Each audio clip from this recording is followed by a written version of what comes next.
ఒక బ్రో అయితే మనకి ఇలా కామెంట్ పెట్టాడు, క్రాఫ్ట్‌ల్యాండ్ మ్యాప్ స్క్విడ్ గేమ్లో గ్లాస్ జంపింగ్ ఉంటుంది, ఒకసారి కూడా కింద పడకుండా ఫినిష్ చేయి, ఛాలెంజ్ నువ్వు చేస్తే 10 సబ్స్క్రైబర్స్ని ఇస్తా మా ఫ్రెండ్స్ని. ఓకే మామ, నువ్వు అడిగిన ఛాలెంజ్ అయితే నేనైతే యాక్సెప్ట్ చేశాను. సో మీకు కూడా ఛాలెంజ్ ఇవ్వాలనుకుంటే కామెంట్ సెక్షన్లో అయితే కామెంట్ చేయండి. ఇంకా మనం ఈ ఛాలెంజ్ చాలా ఈజీగా చేయొచ్చు, ఎందుకంటే ఇప్పుడు మనకైతే గత్తరైతే ఉండదు.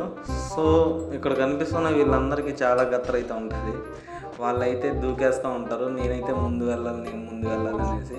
సో గత్తర పడకుండా మనం వాళ్ళు ఒకవేళ యువతల దాంట్లో దూకారనుకో, సో యువతల దాంట్లో పగిలిపోయిందంటే సో యువతలది సేఫ్, యువతల దాంట్లో పగిలిపోతే అవతలది సేఫ్. సో ఇంకా లాస్ట్లో అయితే మనమైతే వచ్చేసాము, ఇంకొకడు దూకితే మాత్రం అయిపోతుంది. ఆ మహానుభావుడు ఎవరో చూద్దాము. సో ఒక్కడు దూకాడంటే, వీడైతే దూకాడు, మన కోసం అయితే సాక్రిఫైస్ చేశాడు.